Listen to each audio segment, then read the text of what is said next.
आत्मनिर्भरता, आत्मसम्मान। कोई मुझे बताएगा आत्मसम्मान का मतलब क्या होता है? खुद का सम्मान। कैसे मतलब क्या होता है? चलो आपने बता दो कि आत्मसम्मान मतलब खुद का सम्मान मतलब क्या होता है? खुद का सम्मान मतलब क्या होता है? जिस व्यक्ति की अपने नजरों में अपनी वैल्यू बन जाती है कि मैं गलत नहीं करता, मैं अच्छा ही कर रहा हूं, जिसके अपने लिए अपने मन में रिस्पेक्ट आ जाए, जो अपने पे भरोसा करता हो, जिसका अपने पे ट्रस्ट हो, वो भावना सेल्फ रिस्पेक्ट कहलाती है। सेल्फ रिलायंस मतलब होता है आत्मनिर्भरता, आत्मविश्वास, सॉरी सेल्फ रिलायंस, ठीक है ना? सेल्फ रिलायंस, रिलायंस नहीं आना चाहिए यहां पर, आत्मनिर्भरता के लिए सेल्फ डिपेंडेंस आना चाहिए, वर्ड गलत छपा। दोनों का मतलब एक ही। सेल्फ रिलायंस का मतलब होता है आत्मविश्वास, सेल्फ रिलायंस का मतलब, और सेल्फ डिपेंडेंस का मतलब होगा आत्मनिर्भरता। आत्मनिर्भरता समझते हो क्या होता है? खुद के पैरों पे खड़े होना, इसका मतलब समझते हो? खुद पर निर्भर रहना, तो उसका मतलब क्या होगा? किसी के सामने कोई भी चीज हो, फाइनेंशियली भी नहीं, मेंटली भी नहीं, और कोई चीज नहीं, जो अपने ऊपर निर्भर है। अगर आपको लग रहा है कि देश में खराब स्थिति है पॉलिटिक्स की, तो आप खुद उस स्थिति को सुधारने के लिए खुद कुछ करते हो, आप सरकार को ब्लेम नहीं करते। आत्मनिर्भर व्यक्ति कैसे होता है? कृष्ण आत्मनिर्भर व्यक्ति है, उसको लगता है ये गलत है तो उड़ा देते हैं उसको, फिर वो चिंता नहीं करते समाज क्या सोचेगा, देश क्या सोचेगा, उड़ा देंगे साले। अगर वो खराब है तो, कंस खराब है तो उड़ा देते हैं, फिर ये नहीं देखते कि वो मेरा मामा है। आत्मनिर्भर व्यक्ति जो अपने जिंदगी के पूरे डिसीजन खुद लेता है, फिर उसमें लोग सही बोले या गलत बोले उससे कोई फर्क नहीं पड़ता। कि आप मुझे गलत बोलो, कोई फर्क नहीं पड़ेगा, उनको तो फर्क ही नहीं पड़ा कभी। इतना बेपरवाह इंसान रहे। अगर उनको जरासंध को मारना है तो मार देते, खत्म करते हैं।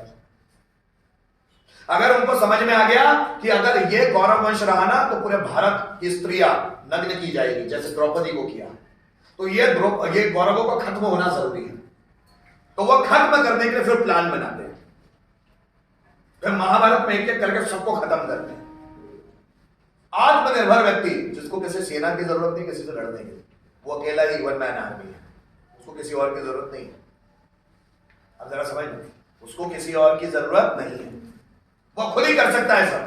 जैसे राम ने मंकी आर्मी खुद ही बना ली, अयोध्या से सेना नहीं बुलाई, खुद ही सब खुद ही बना लिया। मंकी आर्मी उनको सपोर्ट करने लगी। मंकी आर्मी सपोर्ट क्यों करेगी? पहले सुग्रीव को उसका राज्य दिलाएगी, सुग्रीव को राज्य दिला दिया तो सुग्रीव राजा बनेगा, राजा बनेगा तो उसकी पूरी मंकी आर्मी जो वानर सेना है वो मेरे साथ रहेगी, मैं जाकर रावण को खत्म करूंगा, मैं खुद करूंगा सब। आत्मनिर्भर व्यक्ति किसी से भीख नहीं मांग रहा है, उसके लिए पहले काम करता है कि सुग्रीव तुमको राज्य चाहिए, राज्य मैं दूंगा, पर मेरी भाई ढूंढने के लिए मेरी मदद करनी पड़ेगी, मैं तुमको राज्य दूंगा, फिर बाली को खत्म करते हैं। आत्मनिर्भर व्यक्ति जो अपनी जरूरत के हिसाब से रहना जानता है, उसको क्या चाहिए, कैसे चाहिए वो समझता है, और उसके लिए वो कुछ भी करना जानता है।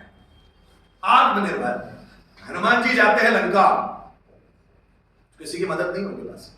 मैं बार बार समझाता हूं, एग्जाम्पल इसलिए देता हूं क्योंकि उसमें पूरा पर्सनैलिटी डेवलपमेंट है, पूरा पर्सनैलिटी डेवलपमेंट। वो व्यक्ति जाते हैं दूसरी कंट्री, हनुमान जी वहां किसी की मदद नहीं लेते, खुद ही जजमेंट लगाते हैं कि ये विभीषण होगा, ये रावण हो सकता है, ये सीता माता हो सकती है, वो खुद ही जजमेंट लगाते हैं, ये लंका होनी चाहिए, ये जो नगरी दिख रही है लंका होनी चाहिए, क्योंकि आसपास तो कहीं कोई और द्वीप दिख नहीं रहा है, ये लंका होनी चाहिए, तो वो खुद जजमेंट लगाते हैं। आत्मनिर्भर व्यक्ति और सब जजमेंट सही होते हैं उनके सूझबूझ से। आत्मनिर्भर किसी की मदद नहीं ले रहे। हम तो छोटे छोटे कामों में अगर खंडवा में एडमिशन करवाने आना है तो पापा को साथ में 500 रुपए भरने के लिए लेकर आते, इतने भी आत्मनिर्भर नहीं है तो खुद की चीज खुद कर सके। अगर कंप्यूटर क्लास भी जाना है कहीं तो एक फ्रेंड को साथ में ले जाते, तू भी चल मेरे साथ, मेरे को डर लगता है, खुद पर ही भरोसा, मैं खुद भी जा सकता हूँ कहीं। समझ लेना ये, हम आत्मनिर्भर नहीं है। आत्मनिर्भर नहीं है इसका कॉन्फिडेंस हाई नहीं है। जो व्यक्ति आत्मनिर्भर होते हैं उनका कॉन्फिडेंस भी अच्छा होता है, उनकी अपने अंदर अपने लिए इज्जत होती है, तो मैं कर सकता हूँ यार। घर का सिलेंडर खत्म होगा ना तो वो जुगाड़ बना लेगा कि सिलेंडर लाना कैसे कैसे बुलवाऊं। घर में किराना खत्म हो गया, जेब में पैसे नहीं है तो वो अरेंजमेंट करेगा कि किराना लाऊं कहां से, पैसे तो है नहीं जेब में। आत्मनिर्भर व्यक्ति वो खुद अपनी चीजों के लिए जिम्मेदार होता है, वो खुद करेगा, किसी और का मोहताज नहीं होता, वो खुद डिसीजन लेता है। ठीक।